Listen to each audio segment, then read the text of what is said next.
আমি ভগবান রে এত ডাকছি, ভগবান দেখুন ও ভগবান রে ডাকে না, ওরে 4 তলা বিল্ডিং, আর আমি যে ভগবান রে এত ডাকি আমার একটা কুড়ে ঘর দিচ্ছে। ভগবানের কি কোনো বুদ্ধি আছে? না। বলছে কেন? কই দেখো, তাকিয়ে দেখো, ভগবানের কি নির্বোধ ভগবান। বলছে কেন? বলছে একটা গাভী, ওর বাচ্চা হয় একটা, ওর 4টা বান। একটা গাভীর কয়টা বান? 4টা না? বাচ্চা হয় কয়টা? কি নির্বোধ ভগবান দেখেন, একটা ছাগলের বাচ্চা হয় 4টা, ওর 2টা হয়েছে বান। ভগবানের কোনো বুদ্ধি আছে বলেন? এবার একেবারে বুদ্ধি ছাড়া ভগবান না? কি আপনারা কি বলেন? সাধুকর্তারা কি বলেন? ভগবানের বুদ্ধি আছে? বুদ্ধি আছে না? ও আমার নাই, এইটা ঠিক, আমার বুদ্ধি নাই। তো এইবার কি করছে, আর একটু দূরে গেছে, এখন দেখে কি একটা লাউ হয়েছে 15 কেজি। গাছটা 15 কেজি একটা লাউ হয়েছে, কিন্তু ঠেকনা দিয়া মানে লাঠি খোটা দিয়ে দাঁড় করাই রাখছে। কয় ইশ্বরে, আমি বলছিলাম ঠিকই, ভগবানের একবারে বুদ্ধি নাই। বলছে কেন? কই ওর পরের সাহায্য ছাড়া দাঁড়াইতে পারে না, ওরে দেশে 15 কেজি ওজনের একটা ফল।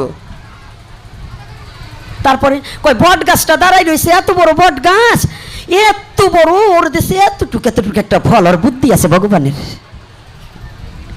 এত বড় একটা লাউ দিছে, লাউ গাছে 15 কেজি, আর ওইটা দিছে